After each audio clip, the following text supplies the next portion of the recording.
This time we'll do a Q&A with our members of our media. If you have a question, please raise your hand. Please give your name and affiliation, and we'll take questions. We'll start over here with Bob Holt. Bob? Hey, Chad. Bob Holt, Arkansas Democrat Gazette newspaper. You said you want to hire the best defensive coordinator in the country. I think a lot of people would say that's Brett Venables. I personally can't see why he'd leave Clemson to go anywhere. Are you talking about Brett, or who do you have in mind? Well, yeah, I'm sure Coach Sweeney wouldn't like that, and without just disclosing any names right now, I've got a short list, and some that I've had to play against and be around and watch and admire from afar, and so we got a great plan for that. So yes, we hope to get on that today. We'll stay over on the right side. Josh? Hey, Coach. Josh Bertuccini, 92 The Ticket. You got such a great track record. You had a lot of opportunities, I'm sure, in front of you. Why Arkansas and why now? Yeah, that's a great question. Two things on that. It's all about timing and it's all about fit. And timing, you couldn't have it at a better time than right now. And I know Hunter shared a little bit, and we talked during the interview process that 7 years ago, the similarities of what Clemson looked like and the vision that was being put in place, the staff that was being assembled. Clemson came off a 6-7 season, had just gotten beat by South Florida in a bowl game. And so coming in and seeing the similarities of 7 years ago and building that program, and to where the University of Arkansas is right now the similarity is really scary, to be exact, as you look at it and how we can build this thing. The second thing is the ability to recruit. And growing up in the state of Texas and being a fan of college football, one of the things that you always admire, I grew up watching the old Southwest Conference days, and then all of a sudden everything transitions out. But being as close to the University of Arkansas, when Arkansas was winning big, they had a great mixture of players from the state of Arkansas, from the state of Texas, and then scattered through Louisiana, Oklahoma, and across the rest of the country. And so being able to recruit the state of Texas as well as putting a fence around the state of Arkansas is huge. Okay, we'll stay right in front of you, Coach. Rick? Rick Fires, Arkansas Democrat Gazette. Hey, Chad, when Gus was making transition from Springdale High School to college level, he's met with skepticism from fans. I heard it from fans, some veteran coaches said, man, what you're doing at Springdale High School, that can't possibly work at the college level. And I was wondering if you met any of that kind of skepticism. If so, how'd you deal with it? I actually did, yes. And Gus and I had talked about that in depth. But one of the things I can say nowadays, when you go back into college football, let's say you go back 10 years ago, it's been a trickle-down effect. And a trickle-down effect, I mean, what's usually started in the NFL has came down to the college level, which trickles down to the high school level. Well, what you've seen over the last 7, 8, 9 years is it's been a trickle-up effect. There's been a lot of things because high school coaches are so innovative. And they have to structure their schemes around the players that they have. And so they have to be creative. They have to think outside the box. They have to do things that maybe that someone says you can't do. And so what you find is it's become a trickle-up effect. What started in high school goes to college, and now you're seeing some of the same things in the NFL. And I think it'll only continue to grow. I also believe that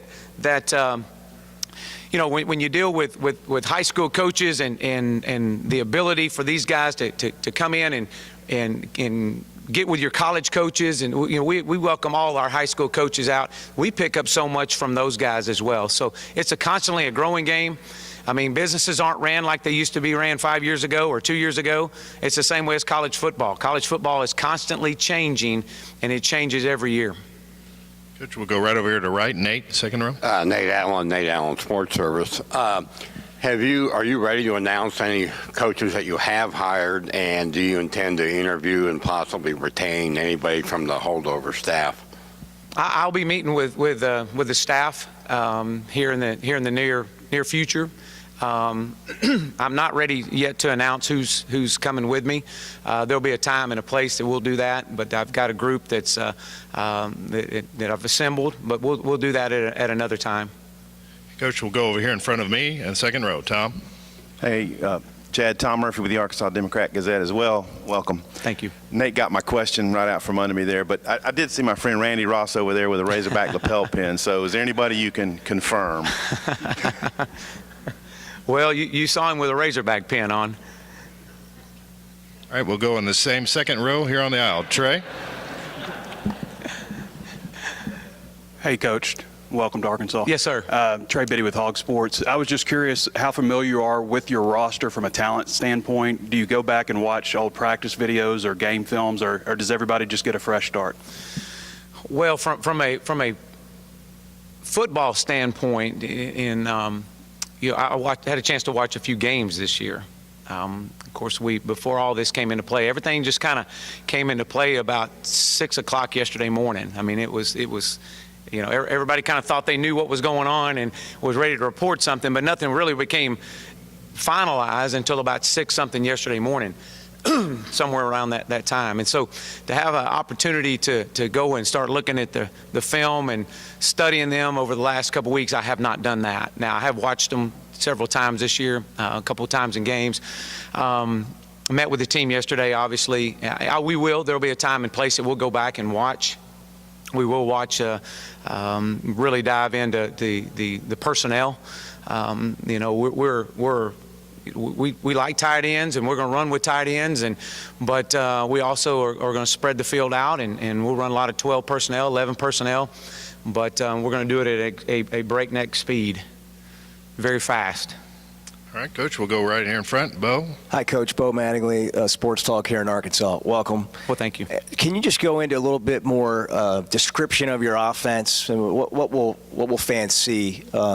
Maybe some more specifics with the kind of offense you run. Yeah, well, obviously we're a two-back run-oriented play-action shot football team that does that in many different window dressings, so to speak. A lot of different formations, multiple movements. We'll do it very fast. So we'll be 5 wides at a time. We'll go 5 wides back to 2-back. We'll reload back into 2-back. We can talk ball all day long. So I'll get ready. So we can do that. And we'll go from 1-back to 2-back. A lot of changing of the structures. And trying to find the right personnel that creates mismatches. That's what this whole thing is about. It's creating mismatches and getting our tight ends matched up with a backer, getting our tight ends matched up with a safety. Yep. Okay, Coach, we'll go on the aisle here in the middle. Jason? Yes, sir. Chad, Jason Kersey with The Athletic. You described yourself as a high school coach. Why is that identity important to you, and how does that identity help you when it comes to recruiting? Well, I think, first of all, and I shared just a little bit earlier about the high school coaches. Pardon me. High school coaches, they get it. You have to adjust and adapt, and you got to be able to do that quickly. They don't have the luxury of recruiting, or not supposed to. They have the luxury of recruiting, but and so they have to adjust and adapt their style with what they have to be able to walk in and to relate to them. To communicate and speak the same language and deal with some of the same issues that they've dealt with is important. I mean, it was with me when I would, as a high school coach and a college coach would come in and he had a high school background, I could relate immediately. It's those guys that walk in your door that you can't relate to is where you kind of the relationship stops. I'm a relationship guy, and if I can get the trust of the high school coach on my side, then obviously he's got the trust of the parents or the auntie or the uncle, whoever's the decision maker of that athlete. I can get them on our side. So again, that's what this whole thing is about, is just being who you are. I got a degree in math and modern statistics, and I really believe that it allows you to think outside the box. So be able to walk in and to talk different things with a high school coach to help him out. And I share this, and we'll share this with all our high school coaches in our great state, is that when our college coaches, we'll have our entire staff divided up all over the state of Arkansas. So all 10 of our coaches will have a piece of Arkansas when they'll recruit to. And we'll see every high school in this great state. And I'll share with this and share with you, as I share with all these high school coaches, that when they walk into your room and they walk into your office, you make sure you get something from them. And I challenge them all. Ask them what their best 3rd and 6 play is. Ask them what their best pressure is against a short yardage. Ask them what their best movement is. Get something out of these coaches that walk in there, because they're far more than just about walking in and putting a card down and saying, who do you got? Because you may not have anybody, and you may not have a player that comes out of your school and hadn't came out in 8-10 years. That doesn't matter, because you will one day. So, Coach, we'll go over here to our right on the aisle. Kurt. Hey, Coach. Kurt Voigt, Associated Press. How do you feel like you have to adapt to the SEC, and what are some of the challenges you feel like that will present to you, and who will you rely on to help with the learning curve in that league? Well, having been at Clemson and having played against several of those of the SEC opponents, Georgia, LSU's, we're very familiar with it, and playing. Developing our scheme and hiring quality coaches without getting too far in depth of the staff in place, hiring quality coaches that have experience in this league, have experience defending in this league, and offensively, we're going to put some of the best offensive coaches in all of college football out there. We get that. And defensively, it's my job to hire the best defensive staff that's got a great in with the SEC and in with the dynamics of the way the league is ran. You got to stop the run. You got to be multiple defensively, and likewise on offense, you have to run the football. And you can do it in many different ways. There's not just one way to do those things. And so, but at the end of the day, it comes down to recruiting and retaining. And part of the retaining part of the players that you have, once you get them here, is the development of the guys to be able to play in this league, and being able to put a plan in place to take care of their bodies through the course of the rigors of the mental and physical grind of playing in this league weekly, and making sure that they're prepared and ready to go for Saturdays. Coach, we'll go to the back of the row in front of me. Go ahead.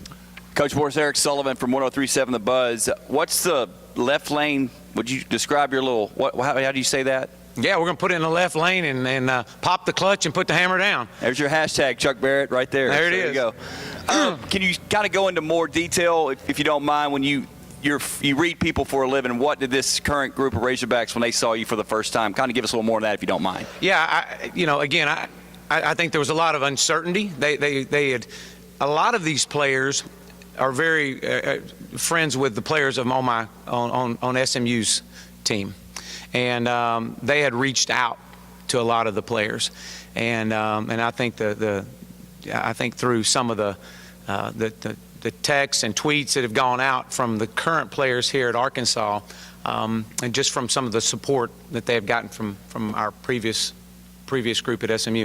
So I think there was a lot of uncertainty. I think there was a lot of guys that were excited, very attentive, hungry, hopeful, and again, appreciated the previous staff and what they've done, but also looking forward to building relationships and moving forward with the new staff. Again, for me to walk in there as I was and just be myself and share with them. I shared with them how hard yesterday was, and to stand in front of your players and tell them bye. Because it's built relationships, and so this is far more than just about the game of football. This is about developing these young men academically. They're going to graduate. 2, they're going to grow themselves socially. If they choose to grow themselves spiritually, they'll have that in place here as well. And the easiest part of our day will be to develop them on that football field. Coach, we have 3 final questions. We'll start with Mitch Roberts over on the far aisle. Hi, Coach. Mitch with 4029 Sports. When a program makes a transition from more of a running program to spreading it out like you plan to do, how long does that transition take, and have you thought about that as far as how long it might take here? Oh, a little bit, and after this, we're going to go into more of a personnel meeting here in here in about an hour. We'll have a better understanding of how the roster is laid out.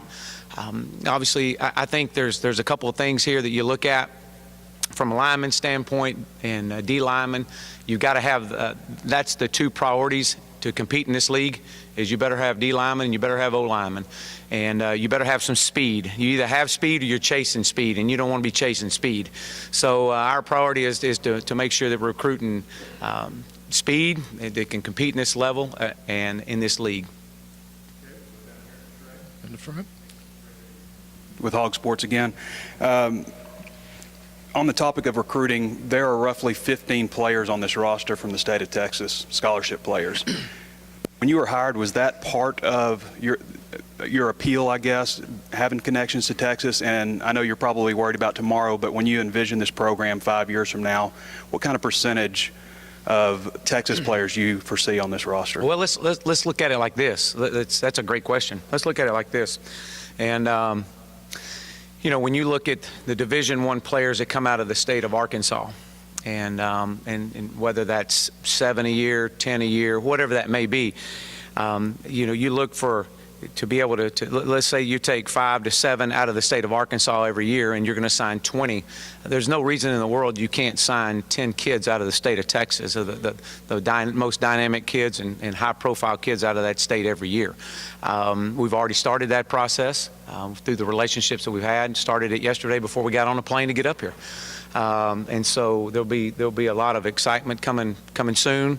But I think as you build this roster and you build over the course of time, you look at the prior history of this storied program, and when they were as successful as they've been, the roster had a great blend of Texas players mixed with Arkansas players and then scattered through Louisiana and Oklahoma. So I can't give you an exact number, but I can tell you this: that's a huge footprint. Well, our heel mark will be the state of Arkansas. The rest of our footprint will roll right into Texas and into the surrounding states of Louisiana and Oklahoma.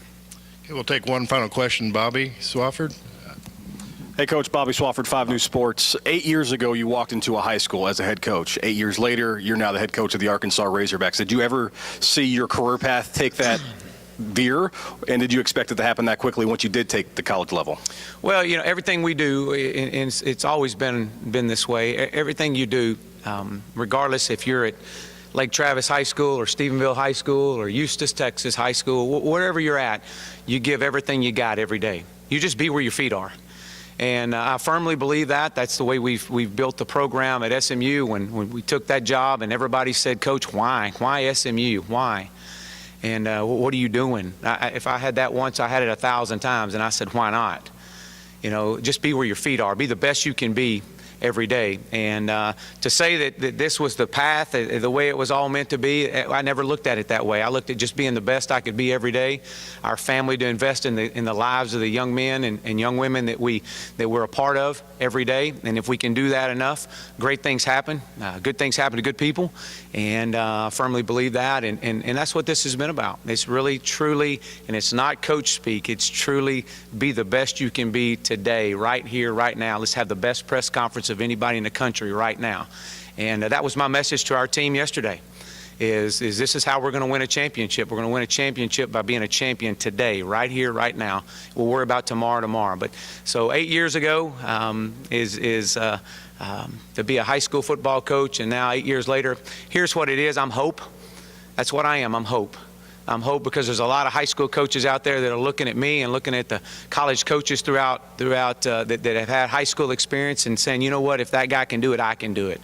And so we give hope, we give dreams, and that's what's so inspiring about this profession, is not only you get to touch the lives of young men, but you also get to touch the lives of young high school coaches that have such a huge impact in our culture of young men and young women of today.